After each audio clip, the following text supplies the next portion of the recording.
नमः देवताभ्यो नमः नमः राम देवताभ्यो नमः नमः स्थान देवताभ्यो नमः नमः सर्वेभ्यो देवेभ्यो नमः।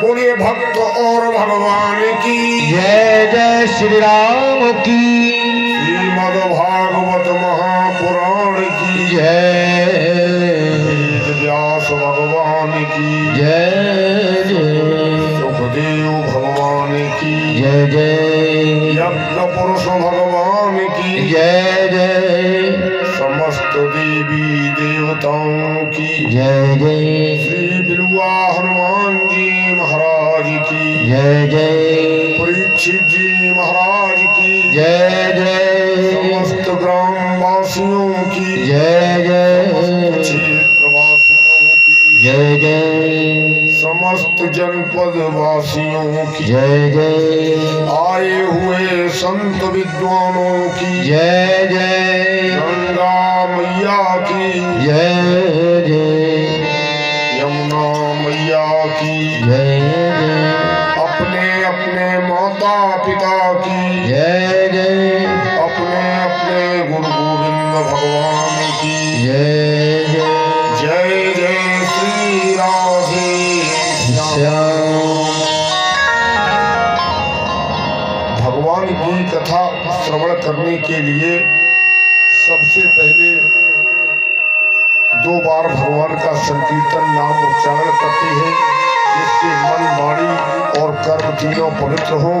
तो दोनों हाथ ऊपर करके आप लोग ताली बजाते हुए मनुआ राधे राधे बोल रसना राधे राधे मनुआ राधे राधे बोल रसना राधे राधे। ऐसे नहीं, हाथ खोल करके ध्यान करना है। मनुआ राधे राधे बोल रसना राधे राधे।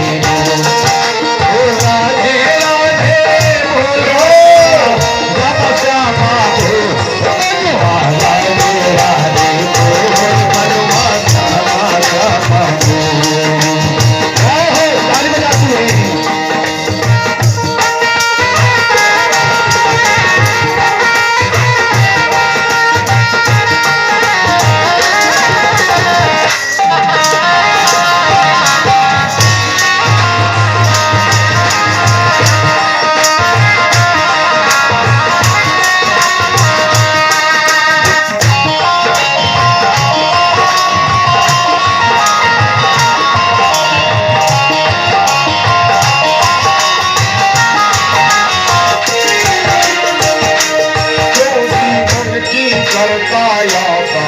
जीवन की करता आता ओ जीवन की करता आता ओ जीवन की करता आता। जैसे जल में पड़ा बताता जैसे जल में पड़ा बताता। दुनिया देती बुरी दिलासा दुनिया देती बुरा दिलासा। पल में तोला पल में आशा पल में तोला पल में आशा। बोल सकी तो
घर से बाहर हार तुरंत निकाले करके लगन से रोतन जाए करके लगन तेरो तल जाए ऊपर से सुत लाठी मारे ऊपर से सुत लाठी मारे खुली है और अलमा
किया है क्या जग का धन देख लिया है क्या जग का धन देख लिया है किसने किसका साथ दिया है किसने किसका साथ दिया है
पहले भजन में ही मन तृप्त हो गया। 2 दिन से बहुत परेशान थी।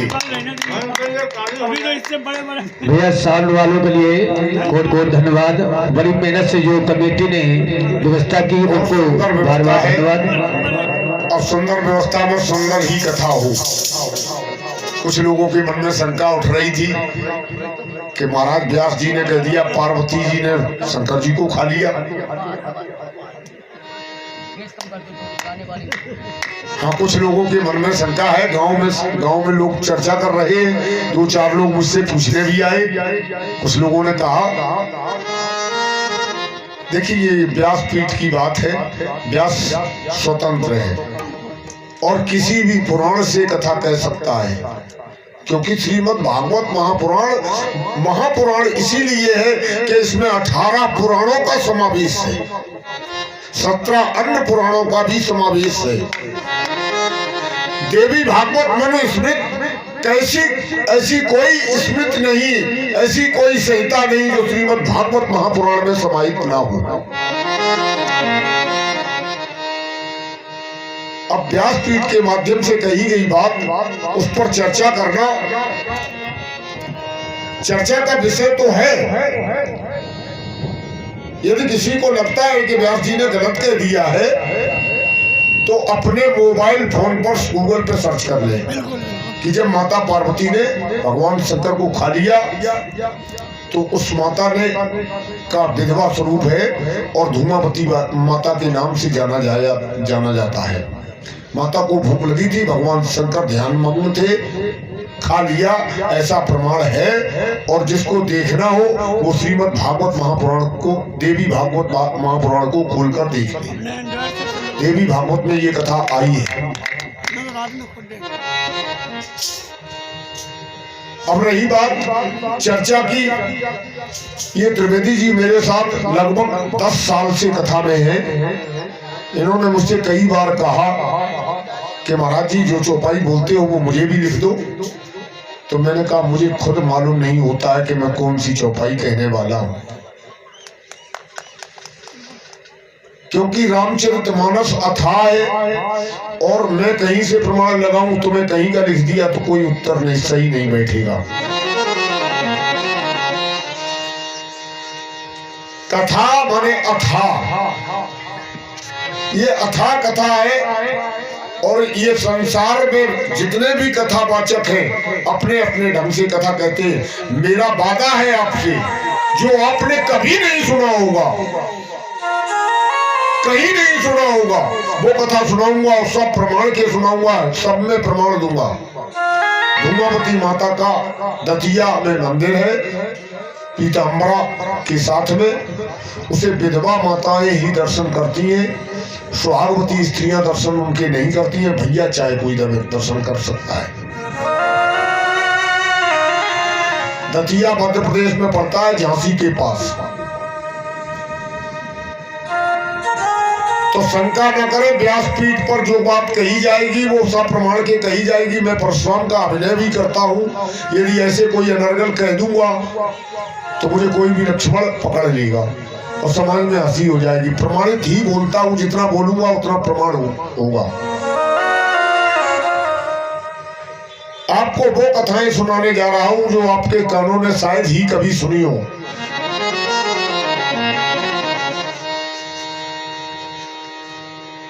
युधिष्ठिर और द्रौपदी से पुत्र पैदा हुआ, उसका नाम मैंने बताया, कोई व्यास नहीं बताएगा। अर्जुन और द्रौपदी से जो पुत्र पैदा हुआ उसका भी मैंने नाम बताया। पांचों पांडवों से जो 5 बेटे पैदा हुए वो मैंने कल की कथा में आपको श्रवण कराई थी। गहराई की बात यह है, जितनी गहराई इस सागर की है उतनी ही सागर की गहराई से भी अधिक गहराई है महापुराण की। और जो व्यास, जो वक्ता जहां तक पहुंचता है वहीं तक ही सुना सकता है। जितनी गहराई में पहुंचा है व्यास उतनी ही कथा सुना सकता है आपको। भाई सागर में थोड़ी ऊंचाई पर घोंगे मिलते हैं, उथली ऊंचाई पर क्या मिलते हैं? घोंगे। और अंदर जब गहराई में जाता है तो उसको बड़े बड़े शंख मिलते हैं। सागर की गहराई में शंख मिलते हैं जो बजाए जाते हैं आरती में, पूजा में, कथा में, भागवत में बजाए जाते हैं। तो शंख के पास पहुंच जाते हैं। कुछ लोग और गहरे में गोता जब लगाते हैं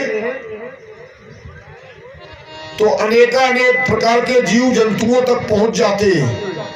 कुछ और गहराई में जाते हैं तो सागर में सीप में पड़े हुए मोती भी मिलते हैं। जो सीप फट जाती है उसमें मोती निकलता है, उस मोती को भी खोज के लाता है। ये तो गोताखोर के ऊपर है, वो कितनी गहराई तक गया है, क्या खोज के लाया है। लाइट चली गई।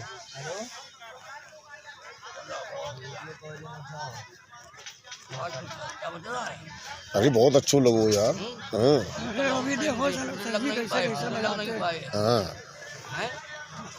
हम तो आपने पहले बार दर्शन किए हैं, कैसे कैसे बजाते हैं तुम्हारे। इस पे थोड़ा पन्नी डाल लो भैया, इस पे पन्नी इस पे पन्नी पहले डालो। सबसे पहले अपने उपकरणों को रखो, मशीनों को निकल रही है। पंजी डाल दो भैया इसके ऊपर।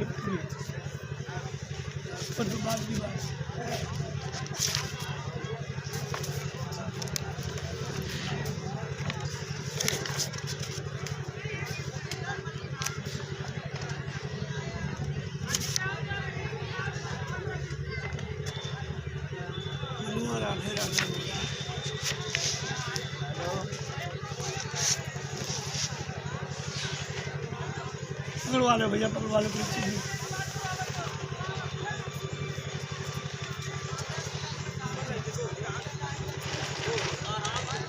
आराम से डालना। डाल लो, आराम से डालना, क्योंकि उड़ा तो जाएगा, चल रहा है इंस्ट्रूमेंट। दिक्कत नहीं हो पाएगी पूरी।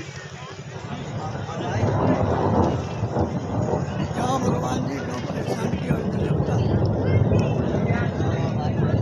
सब चले रही हैं, छोटा मोटा अपना रोल दिखा के सवेरे से दिखा रहे हैं अपना रोल। जय जय श्री राधे, जय जय श्री श्याम। कल के प्रसंग में आपने ध्रुव चरित्र की कथा सुनी थी। मैंने बताया था प्रियव्रत और उत्तानपाद दो भाई हुए। उत्तानपाद के बेटे का नाम ध्रुव था।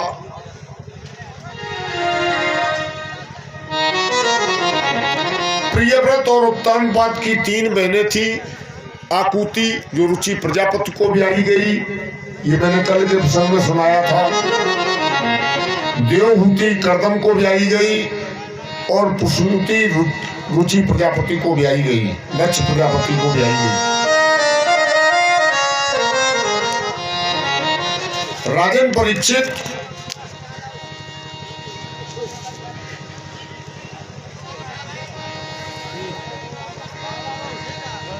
दिति ने एक व्रत रखा और उसके प्रभाव से एक वरिष्ठ पुत्र पैदा हुआ, जो 100 वर्षों बाद पैदा हुआ।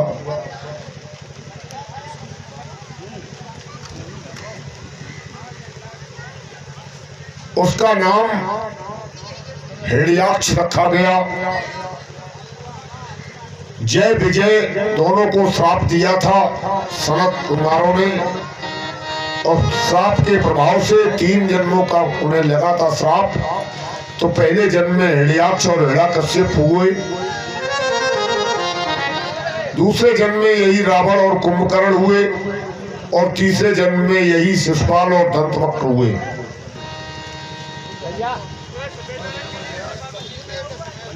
जो भैया सफेद वाला तुम लेके जो लंबा है हमें देखिए ये वाला।